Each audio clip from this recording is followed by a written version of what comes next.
Welcome back to the Book Nook podcast. Are you ready for another deep dive? Always. Okay, well today we're looking at Daydream. It's the third book in the Maple Hill series.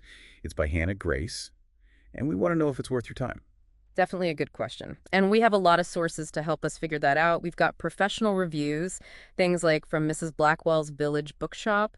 And then we have a bunch of reader reviews. We've got things from TikTok, Goodreads, and even a YouTube review. Ooh, a YouTube review. Those are always fun. So we got a lot to cover today. Yeah, we do. So Daydream centers around, well, two characters, Halle and Henry. And Halle, well, she's dealing with something that I think a lot of people can relate to. She's the eldest daughter and feels all of that pressure. Yeah, Mrs. Blackwell's review actually talks about that. They even pull out this quote, "Being the eldest daughter is a curse, and I'm sick of it." It really captures that feeling of always having to put everyone else first. Totally. Yeah. And I think Yeah. it goes beyond even just being the eldest daughter. It's like a universal feeling of, like being the responsible one, always having to be the caretaker. Absolutely. And I think that's why Halle's story is resonating with so many readers. Yeah, I can see that. Now, Henry, he's dealing with something different. He's navigating life with ADHD. And that representation is so important, especially seeing it done well. Hannah Grace actually included an author's note. She talked about her own diagnosis with ADHD and how that informed Henry's character. That's great. So it's coming from a place of authenticity. Exactly. And I think that's why the reviews have been so positive, Yeah. especially from people who also have ADHD. They see themselves in Henry's story. Which is so important. Now, in a romance novel, well, we obviously have to talk about the romance. So what about Halle and Henry? Did the sparks fly? Well, that seems to depend on who you ask. Some readers were totally swept away. They loved the slow burn aspect of it, and they thought the tutor-jock dynamic was done really well. But other readers felt like the romance was a little lacking. They felt like it took a backseat to Halle and Henry's personal journeys. That's interesting. Because I think that says a lot about where the romance genre is going. Maybe readers are wanting more than just a surface-level romance. Maybe they're looking for stories that are more about character growth. It's definitely possible. It seems like Hannah Grace is tapping into that. You know, instead of just giving readers a fairy tale romance, she's giving them a story about two people finding their own way. Yeah, and I think that's something a lot of readers are craving these days. Before we go any further, I want to take a second to remind everyone, if you're liking what you're hearing, please subscribe to the Book Nook podcast. And if you have a minute, leave us a review too. We love hearing from you. Yes, please leave a review. But now back to the book. One thing that I found really interesting was how much Daydream focuses on friendship. Oh yeah, like Halle and Henry's friend group. Exactly. They're not just side characters. They actually play a really important role in the story. Yeah, I saw that a lot of the TikTok and YouTube reviews were talking about how great the friend group is. And a lot of Goodreads reviewers mentioned it too. I think it speaks to that need for connection, for having people who understand and support you. Totally. And especially for Halle, who's struggling with all that pressure to be perfect. It's so important for her to have friends who accept her for who she is. Exactly. Daydream seems to be saying that true love starts with self-acceptance, and then it extends outward to those important relationships. Love in all its forms. Exactly. Now, I know some listeners might be wondering, do they need to read the first two books in the series to be able to enjoy Daydream? That's a good question, and it's one that came up in a lot of the reviews. It does seem like some readers felt like they were missing something because they hadn't read the other books, but Mrs. Blackwell's review said that Daydream can definitely be read as a standalone share. So it sounds like Hannah Grace did a good job of balancing things, yet satisfying the longtime fans. Yeah. But also welcoming new readers. Exactly. Now, one thing that always comes up in book reviews is the writing style. Of course. So what about Daydream? What do people think? Well, it was a bit mixed.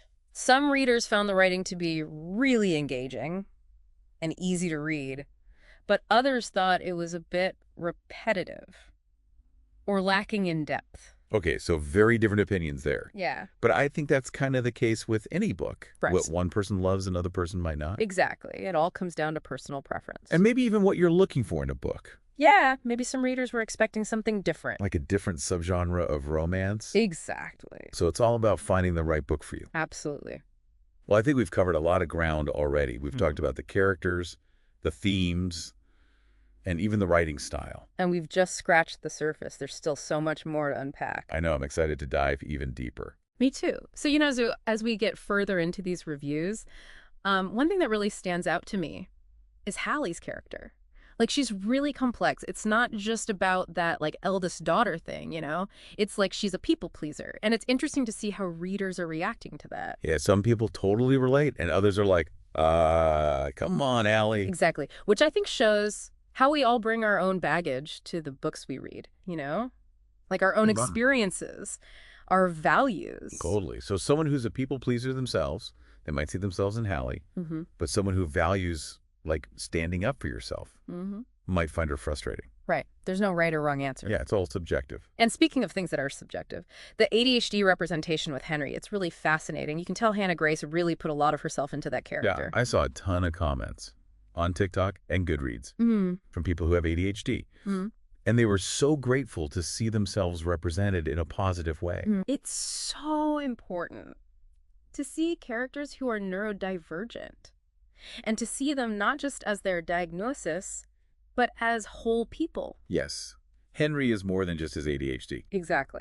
Okay, so we've talked about Halle's journey and Henry's journey, but this is a romance novel, so let's talk about the romance. How was the spice level?